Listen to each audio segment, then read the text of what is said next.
I'm Jim Branham, the Executive Officer of the Sierra Nevada Conservancy. We're here at this year's annual Lake Tahoe Summit. With me is my colleague, the Regional Forester for the U.S. Forest Service, Region 5, which covers all of California, Randy Moore. Welcome, Randy. Thank you. We're here today to launch an exciting new initiative. We've signed a memorandum of understanding amongst a number of partners. It's called the Tahoe-Central Sierra Initiative. It's an initiative that will focus on restoring the health and resilience of watersheds and forests, not only here in Lake Tahoe, but in the watersheds that surround it. So really the Central Sierra Nevada region of California. It's a critically important region of California, provides a lot of water, a lot of habitat, a lot of recreation, a lot of jobs, it cleans our air, stores a lot of carbon. So we think it's the right time and the right place to launch this initiative. We're really excited to have the Regional Forester here, a key partner in this effort, and this is a part of our larger Sierra Nevada Watershed Improvement Program, which we've launched a couple of years ago. Again, the real effort here is to increase the pace and scale of ecological restoration of our forests. So with that background, I'm going to ask Randy to talk a little bit about what this means to the Forest Service and why you're a part of it. Great. Well, thanks, Jim. And, actually, to be a representative of the Forest Service looking at this initiative is pretty exciting because it's one of those agreements that's unique. It gives us an opportunity to work across administrative boundaries, and it's one that requires us really to look at innovation and how we increase the pace and scale of restoration. When you look at the national forest in California, there's a lot of threats, whether it's from disease and insects, as you could attest from the drought conditions, but also there's a lot of other pressures, fluctuating climate, shifting, trending types of climates. And what we need to be looking at is resilience in our forests because of the values that they provide to the California public and in general the American public. Things like water, generating electricity, recreation, those things are values. It's creating wood, it's providing stability in our small rural communities where it applies.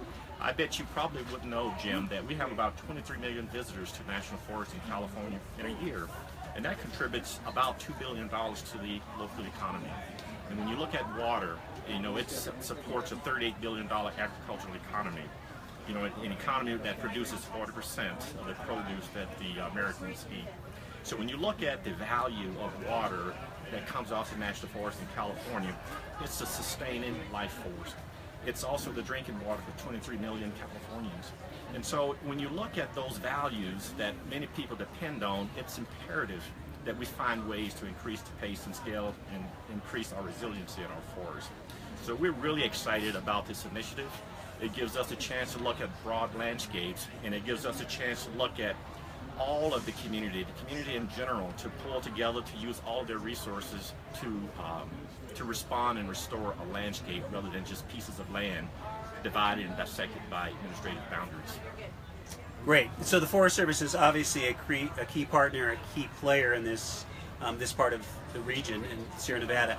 So Randy's here representing the region, but really the work will get done on the National Forest here, including the Lake Tahoe Basin Management Unit, the El Dorado National Forest, and the Tahoe National Forest. So those are the national forests where the work will actually be done. So Randy, certainly we appreciate your support, your leadership in this. It's been a great partnership on the Watershed Improvement Program, and we look forward to this being a successful effort. We have a number of other partners who are involved in this. We have the U.S. Forest Service Pacific Southwest Research Station, who will be doing some important research and scientific work here in this particular area. We have the University of California Natural Lands Natural Reserve System, Sagehand Research Station, which is not too far from here, which will likewise be a part of this. Our sister agency, the California Tahoe Conservancy, which has the responsibility in the Tahoe Basin, is likewise a key partner, as is the National Forest Foundation, the Nature Conservancy, and the California Forestry Association. We've got a number of other partners working on the ground, and I think we know it's going to take everyone to get the job done. It's a big task, but we also know that we need to get this done. We've had fires like the Angora Fire here in Tahoe, the King Fire downhill from here.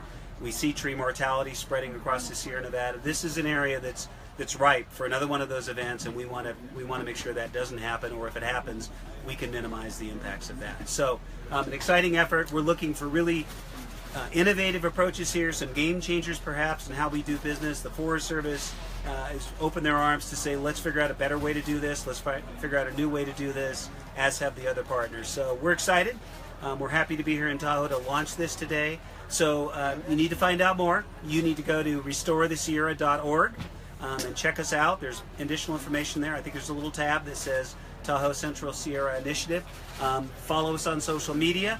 Once you're there, you'll see all of those links, and figure out how you can be a part of this, because this is something that we think is going to get a lot of momentum, and is going to, when we look back in a few years, we're going to be pretty proud about what we've done here. So, any closing thoughts? No, I think you did it well. All right, thank you so much for being here. Thanks, appreciate it. Bye.